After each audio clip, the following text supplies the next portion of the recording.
What's up? It's Tony back with another episode of the ItsTony Podcast. Make sure you like, comment, and subscribe. Thank you if you're watching this video. We're still on our road to 50 subscribers. The last time I checked, it was 47.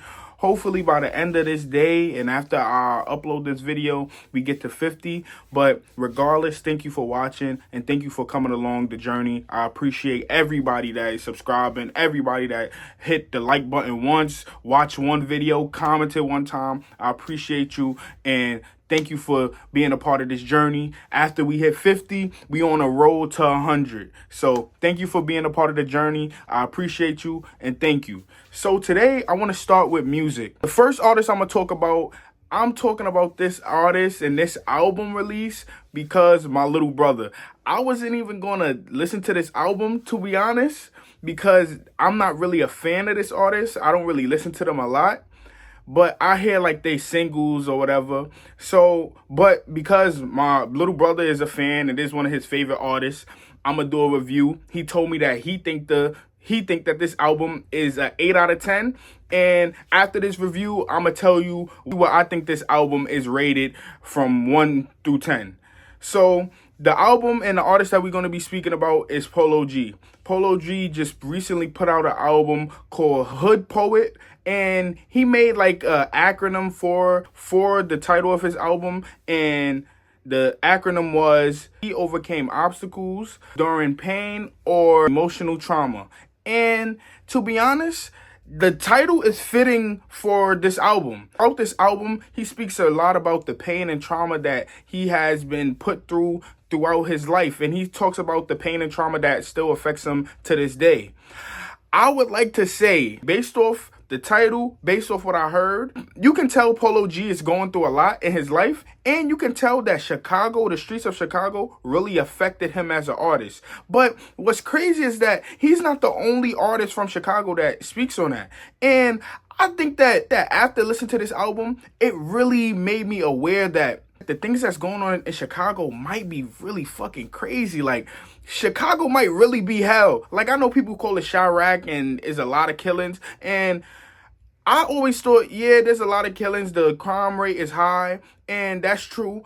But I always thought that every hood was dangerous or every hood had its issues unless you lived there or been there. Then you realize that this neighborhood is just like every neighborhood. This neighborhood is just like Brooklyn or the Bronx. But the amount of artists that I hear speak on the pain and trauma that Chicago has caused them made me realize that Chicago might be on another level on what inner cities and neighborhoods and what they actually can do to a person and the pain that they can cause a person. So Chicago might really be fucking crazy. But this album also showed that those children that were born in those inner cities with all of that pain and suffering that they went through, they can be really successful.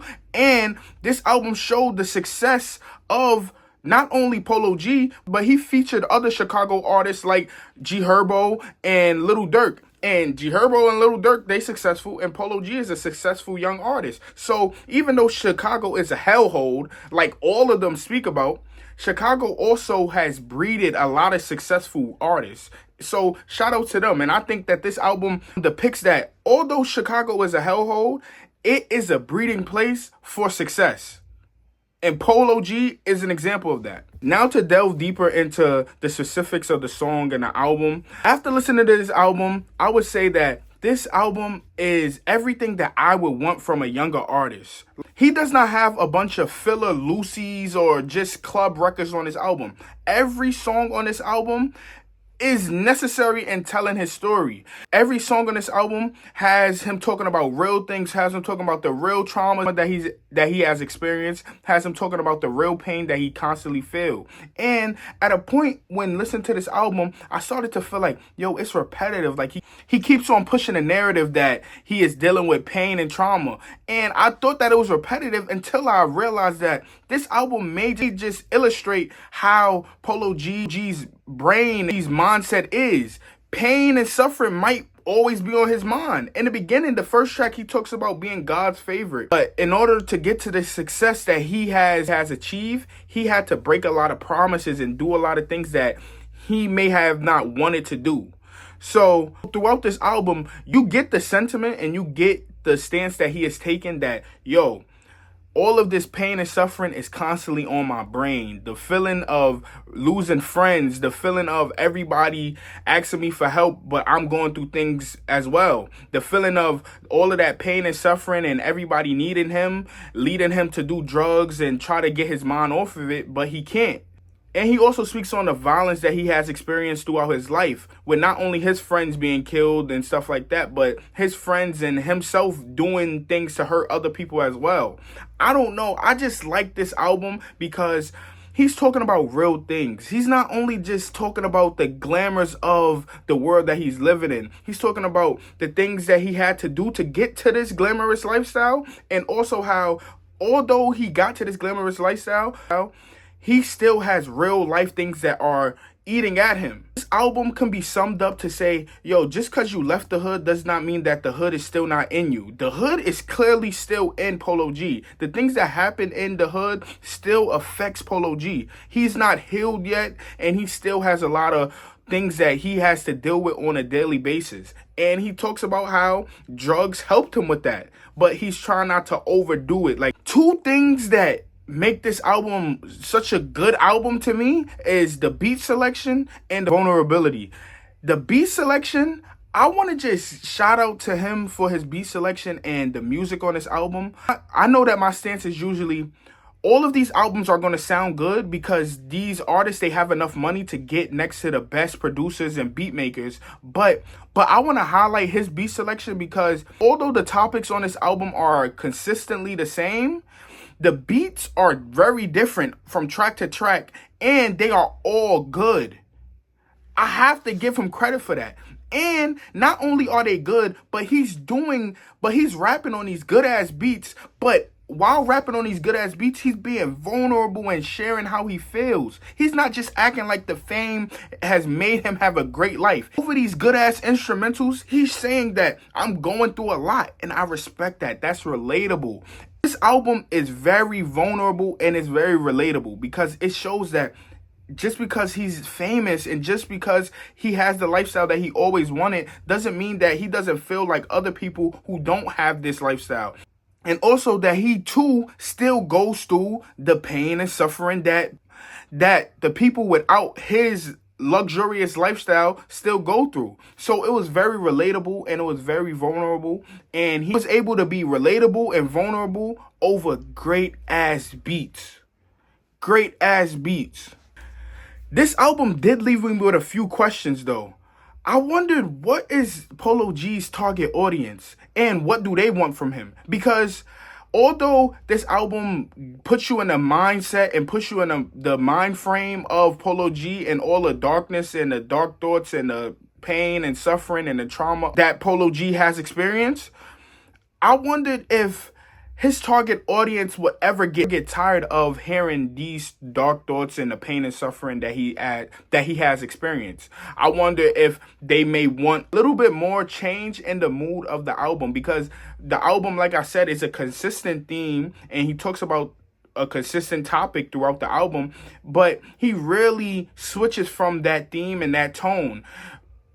Maybe on the song with Glorilla, which I really like, and the song where he's talking about fatherhood and basically giving his father love. Those two songs are very different from all of the other songs. But I wondered if his audience may have wanted more, because although it's a good album, it is the same topic and theme throughout majority of the album. My next question for Polo G was, has he ever thought about doing a collab album with each of these next three artists? Future, Huncho, and Rod Wave. Each of these artists, I think that a collab album between them two would be really great, but I think they'll be really great for three different reasons. For Future, I think that Polo G next to Future would help him become more versatile. Going back to my first question that I had, I think that being next to Future, he will still be able to do the pain sound that he has and expressing the things that he's going through and the real things that he's going through. But I also think being next to Future, he'll be able to speak to the women more. Like on this album, one One flaw or one con to this album is that he don't speak to the women a lot. And when he does speak to the women on a song with Glorilla, I don't know. I might be taking it a stretch. I know women may like this, but I feel like he sounds very aggressive. Like, he doesn't sound smooth saying what he's saying to the women. And women like aggressive men and hood niggas, and he speaks on that. And all of that is true, but besides the hood nigga perspective to women in that relationship, I think that being next to Future, who is a hood nigga, but he also has softer, smoother songs. I think Polo G could really benefit from being next to Future and picking up that talent of being able to be smooth, but still being true to your core of being a hood, rough, exterior nigga. Also, besides being able to make more songs that are geared to the women, I think Future could help him get a bigger hit. Like, I think that this album is really good, but it doesn't have a real impactful hit or banger. Now, the next person, Huncho, I think that Huncho and Polo, I think they both talk about similar things, but I think the duo of Huncho and Polo G will work so well because Huncho's auto-tune and the way he used his voice with auto-tune is a breath of fresh air next to Polo G. And Polo G's tone and the way that he using his voice and his songs with the melodic but also rough exterior tone, I think that works really well next to Huncho. Because Huncho's voice, sometimes when he does the auto-tune too much, it gets annoying. But when he's next to Polo G, Polo G's voice and tone, they just help each other. Both of the ways that they use their voice would help each other and help the people listening be like, oh, this is something new next to each other. Like Huncho's auto-tune, when you hear Polo G come in, it's like, oh, it's something new from hearing Huncho's auto-tune. And then when Polo G is rapping, when Huncho comes in, it's like, oh, damn, something different. It just changed the vibe of the song, but they're still talking about the same thing. So I think that they would do really well next to each other. The last person, Rod Wave, the reason why I think Polo G and Rod Wave would just do really well next to each other in a collab album, and they already have songs together, is because Rod Wave is currently the pain king. Like, he makes songs talking about pain, and he's the king of that right now. They do great. I've been to a Rod Wave concert, and his songs, those pain songs that a lot of people say that they don't like, one, the concert was full. Two, as soon as Rod Wave came out, everybody was standing the whole time. The whole damn time. And singing every song. So that, oh, his song is all full of pain and nobody want to hear that, that's a lie. And I think him with Polo G, they both talk about the same thing and they both do it really well. I just think that a full, maybe not 18 songs, but a good short 10 songs of them doing what they do best, I think that they would smoke it. My last question for Polo G really has to do with the other two questions before, and it's why isn't Polo G bigger? He can really rap well, and this album is good. I just wonder, what is he missing that would make him bigger? I think the last two questions that I had is what he's missing. Although his album is good and he raps well, he needs to be just a little bit more versatile and have a bigger reach. I think the reach that he has is good with the topic he speaks about, but I think he needs to reach out a little bit more and get some hits and try to get a banger. That part. Now, if he just added a big ass song for the girls on this album, I think he would have did crazy. Like, maybe he need to do a song with Lotto, because Lotto, her album, even though I wasn't a big fan of it, her album is full of songs that could end up going into bangers, and they are not only club records, but they also are targeting women and she has a big women fan base. I think Polo G should get next to Lotto as well and try to make a song and try to get a song with her, because that could bring some of her fans over to him. And I think that he could benefit from getting a little bit more women fans. I think he can benefit from having a little bit more club songs and songs for the ladies. Now for the songs that stood out to me. The first song that I like is God's Favorite. I just really like the woman singing on it. It, like, her part, her chorus, the chorus that she's doing, I just think it's tough. And I just like how that song sounds. The next song, No Turning Back with Huncho, they just sound comfortable and they feed off of each other really well. The next song that I like is Bad Kids with Glorilla. Also like how they feed off of each other, how they was rapping back and forth, and it was like the perspective of, oh, fuck that nigga, no, fuck that bitch. It was just tough to me. I liked how they sound together. And to be honest, I think Glow smoked him on this song. I think her verse and what she was saying was better, but they did really good together. The next song after that was Survival of the Fittest. It's a song with Polo G and Future. Future's verse is crazy. That song is hard. After that, I like Father's Day. Father's Day is a vulnerable song. The song gave me chills.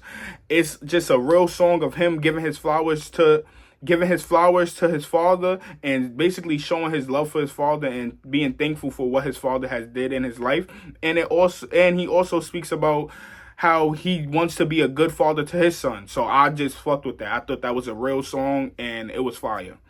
After that, I really liked No Recruits, but I really like No Recruits with G Herbo on my second listen. On the first listen, I wasn't really fucking with it, but when I listened to it again, G Herbo was smoking shit, and this is what I'm talking about, where Chicago had, even though it's a hellhole, it has made some successful artists. G Herbo was one of my favorite rappers when I was younger, but I will say this, and I will say this till I'm blue in the face. Little Herb is way better than G Herbo. And speaking of Little Herb, I might have to do a fucking reaction video or a review for the album Welcome to Phaserland, because that's one of the best albums I ever heard.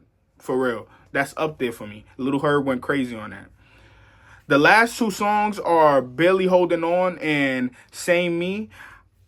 I just really like this album. I'm not going to give it an 8 like my brother did, but I give it like a 6.5, 7. It's a good album. It's a good album. And it's a good album from a young artist that is not at their full potential yet, but this album shows that he has a lot of potential to be great. And if he just add those little things that I said that he's missing, I think that he's going to be one of them. And he could really rap. It's no mumble rap or no whack bars on this song. He can really rap. So this won't make like my top 5 favorite albums of this year, but it might be in the top 10. I was really surprised by this album, and I get it a 6.5, 7. And Lil Bro, if you watch this, I'll give you credit. Your taste ain't that bad, bro. Your taste ain't that bad.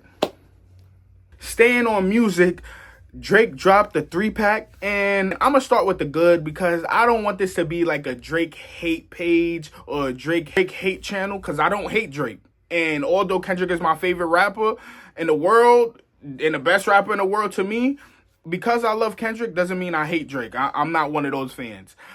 The 3-pack is not bad. It's not great, but it's not bad. I really like the It's Up song. That's probably the only song that I like on the 3-pack. And I think I really like the song, not only because Drake is really rapping now, and it's not like this melodic or this house music Drake. It's Drake rapping, but he also has one of my GOATs, Young Thug, on it. Free Thug, man. I don't know if he did the shit. I don't know if he didn't do the shit. All I know is he's one of my favorite artists. And if he did it, and if they're able to convict him, they're able to convict him. But if they can't convict him and he get free and his lawyers do their job, it's up to the justice system. I ain't nobody judge, but all I know is that his music is fire and he's one of my GOATs, and I really like that It's Up song. And now for the other 2 songs, Blue, Green, Red. I'm not really a fan. I don't like what Drake is doing with the accents and stuff like that. It's not really for me. It's not terrible. The music sounds great. Drake is Drake. Some people gonna really like it, but it's not for me. Then he has the song with Lotto. Some people like the song. Some people say Lotto sounded better than him. Me, I don't really care for it. I'm not the biggest fan of Lotto, and I didn't really need, like, I don't like the sample that they have on it of, like, it's like a twerk song. Like, I'm not really that big of a fan for it. It's not for me, though. So I'm not really mad at Drake for making that song. I think that the people that like it are going to love it. And I know I'm going to see some TikTok videos and reels and and dances to that song. So Drake know what he doing. It's not for me, but it's for somebody. And so that's the good part of the 3-pack. I think that he did something for everybody. He did something for the people that want to hear him rap. He did something for the people that want to hear him do the accents, and he did something for the women and the people that want to make TikTok dances and shake their ass. I think that in his eyes, he knocked the ball out of the park. In my eyes, I don't like post-battle Drake.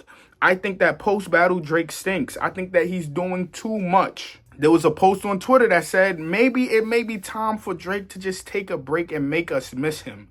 Because right now, I just feel like he's doing a lot. He put out a lot of songs or a lot of features since the battle, and none of them have been home runs, in my opinion. And I'm waiting for a home run. I'm waiting for a song that really shake up the world, and I'm not getting that.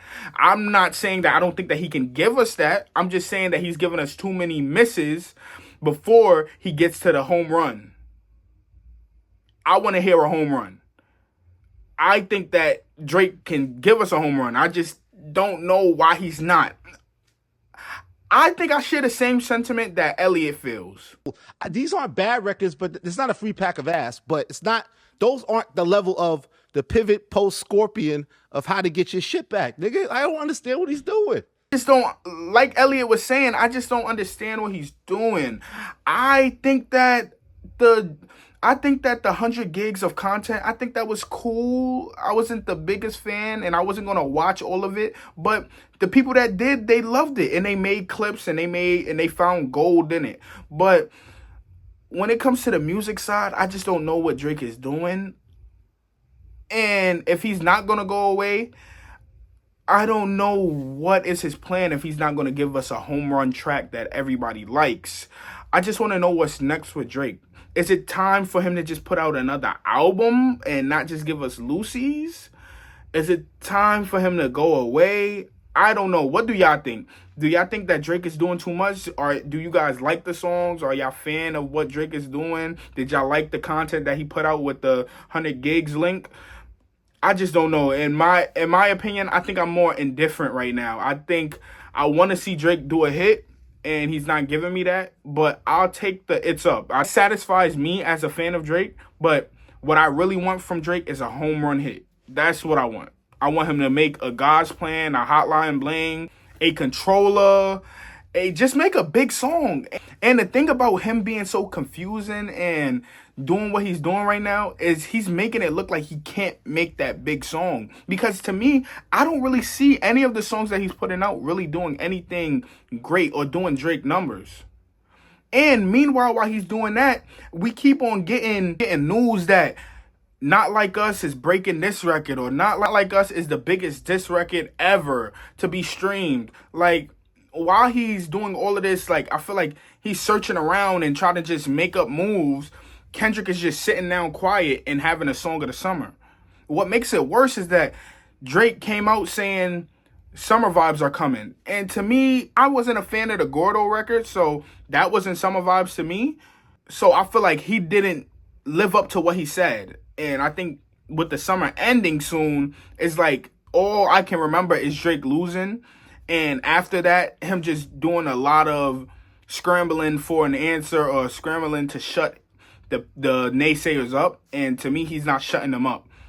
But I'm not the biggest fan of post-battle Drake.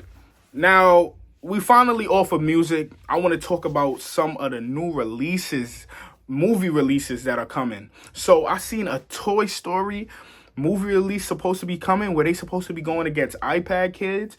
And I seen a post on Twitter where they said Woody Buzz Lightyear might die this time. Because I agree. I don't think that they have no comp or I don't think they can do anything next to an iPad kid. I think the iPad is going to smoke them. They make the iPad talk and be able to fucking order a fucking weapon to the house.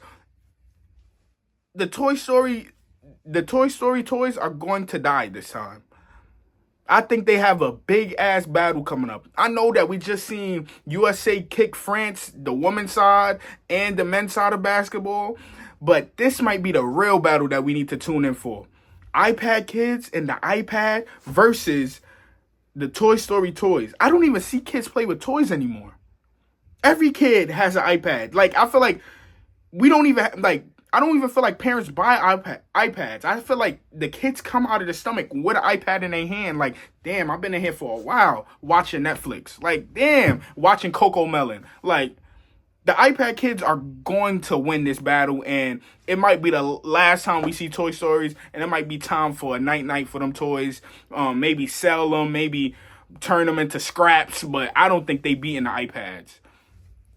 Another movie that I heard is being released is Incredibles 3. Every Incredible that I've seen is fire. Fire. I don't care what nobody's saying. Incredibles never do nothing wrong. They always put out a banger. And this shit bringing my kid back. No cap. I'm ready to see Elastigirl, Dash, and my nigga Frozone. I'm ready to see my niggas. And they older, so my nigga Dash might be a teenager and got mad hoes. My nigga Dash might be a teenager and got mad hoes. And then Elastigirl, no cap, bro. Why they made Elastigirl so thick? All right, I'm bugging. My fault. But y'all can't lie, Elastigirl is thick, bro. She curvy for a white woman. But regardless, they bringing back Incredibles 3, and I think that's going to be fire. The last movie that they said they supposed to be bringing back is Lilo and Stitch live action. And if you could tell by my tone or the faces that I'm making, I wasn't really a fan of what I saw. I don't want to see a live action version of Stitch. I just don't want to see him like that, bro. Just keep it a cartoon. Don't fuck up our childhood trying to be extra and new. Let Stitch be a cartoon. Let Lilo be a cartoon. Even though Lilo's sister, her older sister is tough. Nah. Matter of fact, I changed my take. All because of Lilo's sister, make this shit live action. I want to see how Lilo's sister look live action. She fire. But don't ruin our childhood. Like, even if y'all gonna make it live action, make it good. That's all I'll say. Last movie that I'm going to speak on, it's not being released. It's already been released, the Deadpool versus Wolverine.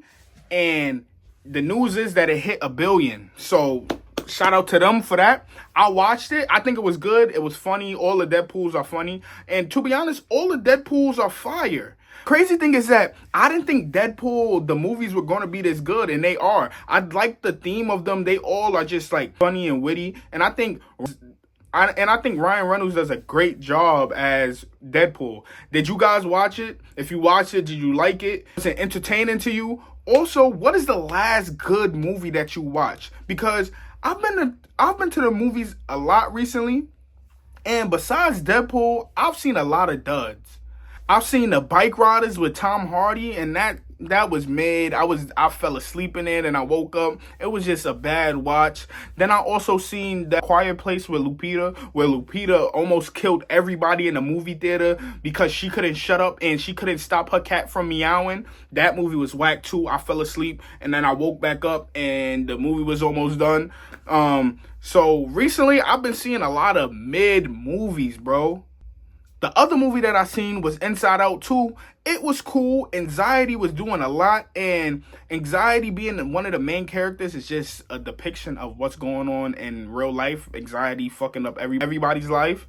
So I wasn't that mad at it, but it was a little extra. It was a lot of like white girl problems. And in my opinion, it was calm. But it did its numbers. I think it hit a B as well. But besides that, I've seen a lot of mid movies lately. If y'all have any suggestions, let me know in the comments. If y'all got any fire movies to put me on that y'all already seen, put me on in the comments. If y'all think my takes on the movies is whack or funny, put it in the comments. Just talk to me in the fucking comments. How many times I gotta ask? Subscribe, like, comment. In the comments. Talk, subscribe, like, please. I'm sorry for my tone. The last thing I'm going to talk about is politics, but like we have said with all of the other times we talked about politics, we're not going too deep into politics, and I'm just saying one little thing that I have noticed. Like I've said before, I feel like Kamala is cringy and corny. Not talking about the politics stuff, so I don't know nothing about that.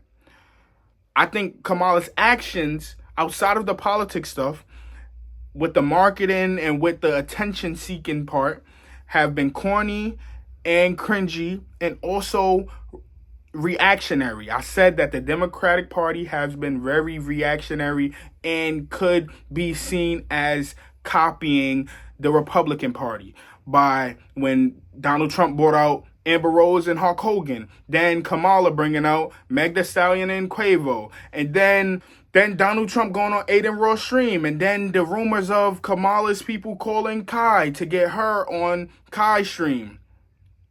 Now they saying that Kamala is a copycat because Donald Trump said he wasn't going to tax people on their tips, and now Kamala says that she's not going to tax people on their tips.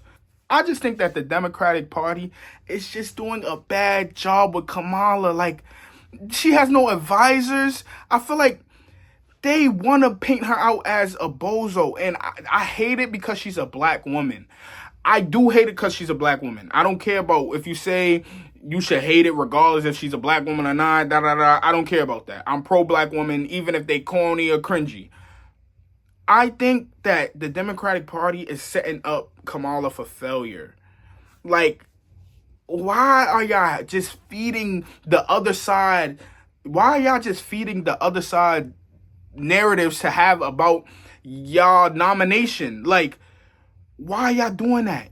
Now, like, everything is chalking up and is equaling, oh, she's a copycat. When, in fact, she might be just saying these things because y'all advising her to say these things.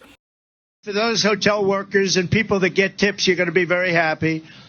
Because when I get to office, we are going to not charge taxes on tips, people making tips. And eliminate taxes on tips for service and hospitality workers. Just stop. Just stop. They on Twitter calling her copycat Kamala because of y'all. Stop embarrassing that black woman and stop making her embarrass herself. Stop making her make stuff for the other side to say bad about her. Just stop. Please. But one thing I don't want y'all to stop is supporting, liking the videos, watching the videos, sharing the videos to other people, commenting under the videos, subscribing to the videos, and putting your friends onto the videos. Please like, comment, and subscribe, and tell a friend to tell a friend. It's Tony with the It's Tony Podcast, and thank you for watching.